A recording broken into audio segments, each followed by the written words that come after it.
नमस्कार, साहित्य रक्षक न्यूज मध्ये मी अशोक पवार। एका खऱ्याखुऱ्या बापाची कहाणी 14 वर्ष रामाने वनवास भोगला होता। जसं प्रकाश राघू बाबर हे तिसंगी गावचे यांनी सुद्धा 14 वर्ष आपल्या मुलांसाठी रिक्षा चालवून शिक्षण पूर्ण केले आणि शिक्षण पूर्ण केल्यानंतर त्या बापाची हौस पोरांनी कशा पद्धतीने पूर्ण केली हे आपण त्यांच्या तोंडून ऐकूया।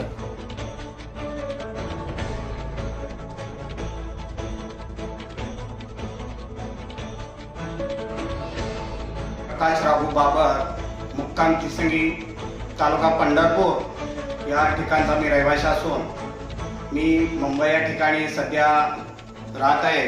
आणि बाबासाहेबांचं स्वप्न होतं की खेड्यातून शहरात जावा, की तुमचा विकास होईल, बदल होईल।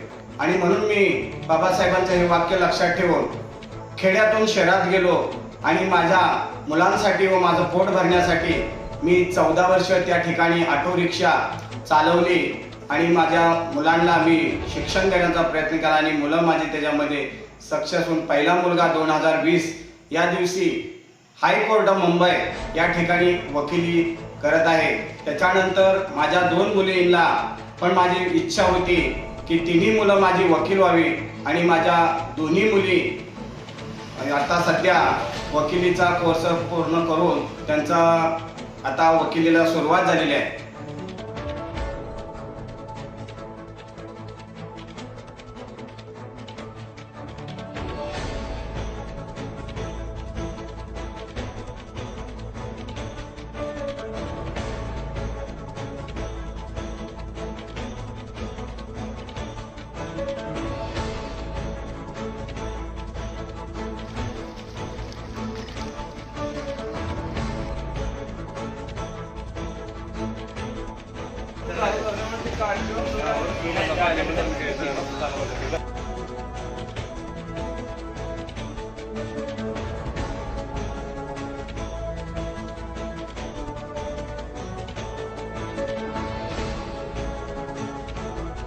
त्यामध्ये माझ्या आईने पण मला आधी अभ्यास कर आणि नंतर ते सर्व म्हणजे लग्न वगैरे, आणि वडिलांनी पण त्यांची पण अशी इच्छा होती की आधी तू शिक्षण पूर्ण कर, त्यानंतर तू लग्नाचा विचार कर। म्हणजे याच्यासाठी मला त्यांनी सपोर्ट केला, त्यासाठी मी त्यांचे खूप आभार मानते।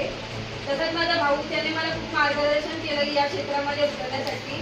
त्याच्या सपोर्टमुळे आम्ही आज दोघी बहिणी वकील झालो। त्यासाठी बस मी माझ्या कुटुंबांचे सर्वप्रथम मी आपले आभार व्यक्त करण्यापूर्वी महामानवांना अभिवादन करू इच्छितो। तथागत गौतम बुद्ध, छत्रपती शिवाजी महाराज, राजश्री शाहू महाराज, अहिल्यादेवी होळकर, अण्णाभाऊ साठे, तसेच भारतीय राज्यघटनेचे शिल्पकार डॉक्टर बाबासाहेब आंबेडकर यांना मी अभिवादन करून माझे मोजकेच 2 शब्द मी सांगू इच्छितो की ज्या गावात माझे वडील लहानाचे मोठे झाले, ज्या गावात त्यांनी गरिबी बघितली, तसेच मुंबईला असताना देखील त्यांनी 14 वर्ष रिक्षा चालवून आम्हाला शिक्षण दिले। तसेच मी जेव्हा लहान होतो तेव्हा प्रायव्हेट शाळेत टाकण्यासाठी मुंबईसारख्या ठिकाणी तुम्हाला प्रायव्हेट शाळेत जायचे असेल तर तिथे तुम्हाला डोनेशन द्यावे लागते, पण माझ्या वडिलांकडे 5,000 रुपये देखील डोनेशन देण्यासाठी त्या काळी नव्हते। त्यामुळे माझ्या वडिलांचे इथे जसे आपण सर्व समाजसेवक आहात तसेच तिथे देखील काही समाजसेवक आहेत, तर त्यांच्या शाळा आहेत, तर त्यांनी मला त्या शाळेत टाकले। तिथून मी शिक्षणाची सुरुवात केली। त्यानंतर जसं आमची परिस्थिती बदलत गेली तसे मी पुढे शिक्षण घेत गेलो, पण आमची गरिबीची परिस्थिती असताना देखील माझ्या वडिलांनी मला कधीही शिक्षणासाठी पैशाची कमी होऊ दिली नाही।